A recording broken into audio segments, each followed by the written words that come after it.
Guys, welcome back today. So on today's video on this 2009 Civic, we're going to do a quick transmission fluid drain and fill on it since it hasn't been done for about a year. So we'll do that real quick and show you how easy it is. So let me get the parts together and tell you all what you need for it. All right, folks, so what you're going to need for this is going to be simply, you're going to need a 3/8 ratchet, maybe with a short extension. Then you're going to need, obviously, your transmission fluid. It'll vary anywhere from 2 to 3 quarts depending on how much is drained out. Here's the crush washer for the drain plug on the for the transmission. I will put the part number for it in the link in the description below. You're going to need a drain pan for it. It also helps if you have, say, like an empty motor oil container to see how much fluid you drained out. Because, like I said, depending on if your vehicle is tilted one direction or is it level or whatnot, you might drain out more or less than others. So that's why it varies.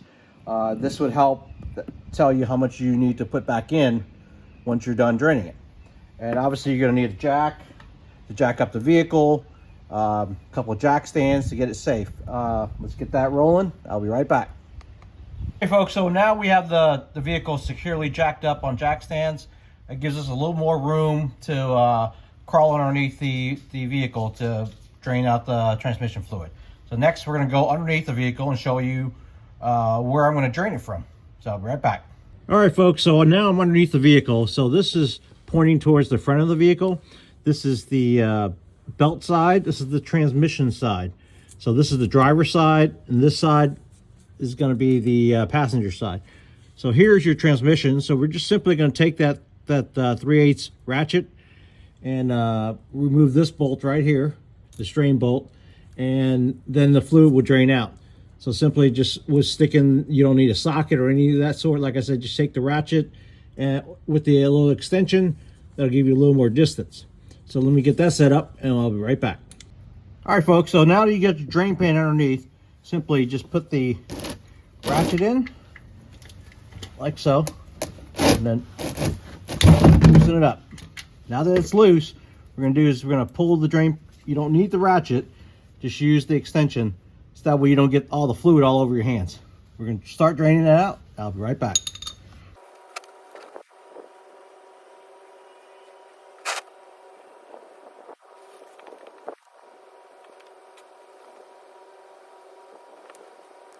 All right, folks, so on the tip of this drain plug is the magnet, and what it'll end up happening is it'll collect any sort of shavings of whatnot, which is normal wear and tear. And as you can see, there will be a little bit of it. It's just part of the process of the transmission. Eventually it'll wear out. So simply just wipe it off, and then we'll swap out the crush washer with the new one. So I'll be right back and I'll do that. All right, so the part number for the crush washer for the drain bolt is 90471 PX4000, and you can get them real cheap on Amazon. It's worth, doing it. I mean, no sense in chancing that using an old crush washer. All you do is simply put the new one on, and once it finishes draining out, we'll tighten it back up. Okay, now that the fluid is pretty much drained out, simply just put the drain bolt back on there. Make sure you have your new crush washer on there. Tighten it back up. And once it's on there, we'll just snug it back up. Snug it back up with the ratchet. Just like you would change your oil. You don't need to go too crazy on it. There you go. Wipe everything off. Go. That's good. Now we'll just measure out how much we drained out, and we'll put that same amount back in the vehicle. Okay, so now that we pour the old transmission fluid into this container, we see that I drained out approximately about 2.5 quarts of transmission fluid. I'm not sure if it will show up on the video, but yeah, so that's how much we're going to put back in. Then we'll let it cycle through the different gears, and then we'll take it for a test drive, and then recheck it again after that to make sure we're topped off. So let me get that done. I'll be right back. Okay, folks, to refill the transmission fluid, if you go on the driver's side, there's a yellow dipstick right behind the battery. So simply we're going to take that out and use a long funnel so that we can refill the transmission fluid. But what I like to do first, beforehand, you see how dirty it is around it? Let's wipe it down a little so that you don't get any debris into the transmission. So let me get that taken care of. I'll be right back. Okay, folks, so the funnel that I'm going to use, it's a long neck funnel, as you can see. It's about 18 inches long. You can pick this up local Walmart or wherever, auto parts store, or even Harbor Freight will have it, I'm sure. Simply, this is what we're going to use. So once we put that in, it'll give us, it'll go all the way into the transmission fill tube so that we don't spill it anywhere. So let's get that taken care of. Okay, folks, if you see, I wiped around the dipstick area just to clean it up a little bit. I removed the dipstick, and simply what you're going to do is take the funnel and insert it into the transmission fill hole, and just like so. And then we're just going to fill it back up. Like I said, in my case, it'll be 2.5 quarts.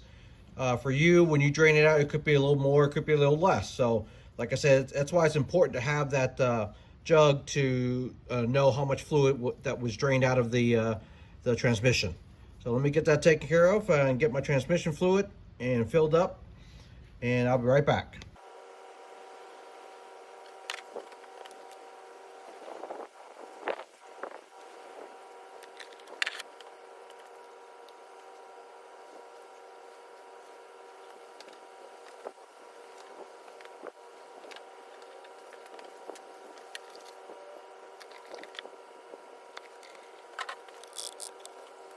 Okay, after we've got the 2.5 quarts poured back into the transmission, simply place the dipstick back in the filler hole. So after this, what we're going to do is we're going to crank up the vehicle. We'll cycle through the different gears, and then we'll take it for a test drive and check the fluid level, make sure it's at the correct level. Okay, so now that we have the vehicle filled up with the 2.5 quarts that I drained out, simply what we're going to do is we're going to start up the vehicle.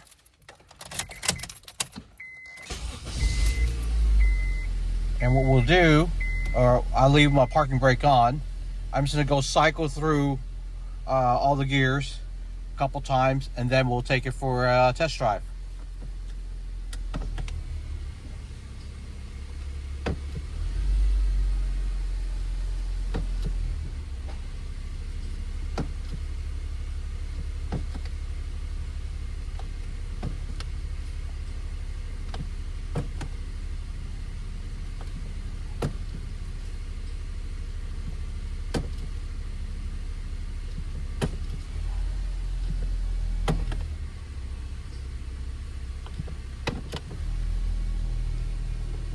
All right, so now we're going to take the car for a spin and we'll check the fluid level again. We'll be right back. All right, folks, so now that we have the vehicle off, just simply pull the dipstick out and we'll take a look. And let's see. We might be a smidge low, so I'll just add a couple ounces to it just so it gets in between the hash marks. So after that, you're good to go. And that'll be good for another, 10, 15,000 miles, and saves you a little money and prolongs your transmission life. Hope this helps. Thanks again for watching. We'll catch you on the next one.